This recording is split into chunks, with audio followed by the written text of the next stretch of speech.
تبرک کی کچھ شرائط بھی ہیں، کچھ اس کے فقہی احکام بھی ہیں۔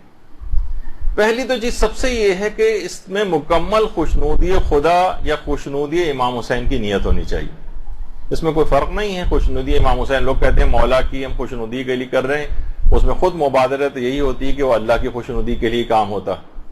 تو اپنی نیت کو انسان کو چاہیے خالص رکھے، اپنی نیت کو بالکل خالص رکھے اور مکمل اخلاص کے ساتھ تبرک کھلائے۔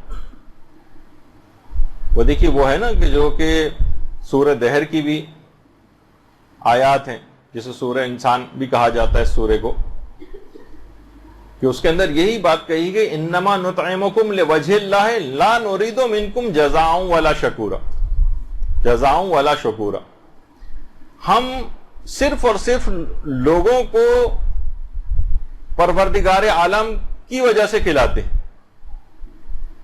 اور کسی اور شخص سے ہمیں کوئی جزا اور کوئی شکریہ نہیں چاہیے، مکمل اخلاص کے ساتھ کھلانا۔ یہ خود قرآن کے اندر اس کی علماء نے کہا کہ اتنی اس میں اخلاص کی ضرورت ہے کھانا کھلانے میں، خوشنودی پروردگار کی ہے۔ مثلا خوشنودی امام حسین اگر آپ کہیں تو اس کی نیت ہونی چاہیے۔ اچھا پھر اور کسی کی کوئی تعریف وعریف کا، کسی کی شکریہ کا کہ ہم نے اتنا اچھا کیا لیکن انہوں نے اس کے باوجود نہ کوئی شکریہ ادا کیا، نہ کوئی رسپانس دیا، نہیں، جن کے لیے کیا ہے وہ ان کی طرف سے شکریہ کی توقع ہونی چاہیے، لوگوں کی نہیں ہونی چاہیے۔ اچھا پھر بہترین چیز جو آپ کو پسندیدہ وہ آپ تبرک کے طور پر دیں۔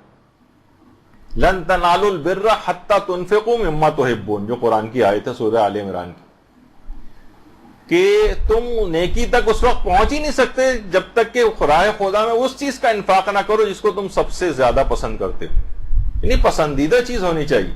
یہی وجہ ہے کہ اصول کافی کے جو چوتھی جلد ہے اس میں باقاعدہ یہ والی روایت موجود ہے کہ انفاق جب انسان کرے راہ خدا کے اندر تو اسے اپنی محبوب چیز راہ خدا میں انفاق کرنی چاہیے۔ امام کو علم ہوا کہ کسی شخص نے چینی شکر کو راہ خدا میں دیا ہے، تو اس نے امام نے اس کو بلایا اور یہ والی آیت یاد دلائی کہ اپنی محبوب چیز کو راہ خدا میں دینا ہوتا ہے۔ یہ تم نے کیا دیا ہے؟ کہا کہ مولا یقین کیجئے کہ مجھے شکر سب سے زیادہ محبوب ہے، میں نے اسی چیز کو ہی راہ خدا میں دیا ہے۔ تو دیکھیے کوئی خراب کوالٹی کی کوئی چیز نہ ہو، کوئی مضر صحت چیز نہ ہو تبرک کے اندر، کیونکہ راہ خدا میں محبوب چیز دینی ہے۔ اگر اپنے خراب یا بیکار سی کوئی چیز یا مضر صحت کوئی چیز اگر دی ہے تو یہ سوء ادب ہے، ایک تحقیر ہے۔ یہ راہ خدا کے اندر آپ دے رہے ہیں، گویا خدا کے ہاتھ میں چیز جا رہی ہے اور آپ ایک حقیر چیز دے رہے ہیں۔ بہتر سے بہتر چیز ہونی چاہیے، کوالٹی کے بھی اعتبار سے، کوانٹٹی کی بھی اعتبار سے۔ ابھی آتی ہے اس کی تفصیل آگے، اور یہی وجہ ہے کہ سورہ بقرہ کے اندر بھی یہ بات آئی کہ یا ایھا الذین آمنوا انفقوا من طیبات، یعنی بہتر سے بہتر، پاکیزہ سے پاکیزہ چیز۔ اب یہ دیکھیں کہ جو بھی آپ تبرک پکوا رہی ہیں اس کے اندر گھی اور تیل اگر مضر صحت، مثلا آپ نے کیٹرنگ والے کے ذمہ ڈال دیا اور وہ پتہ نہیں کون کون سے تیل اور گھی اس کے اندر جو ڈال رہے ہیں مضر صحت، سستے ترین، لوگوں کی صحتیں اس سے خراب ہو رہی ہیں۔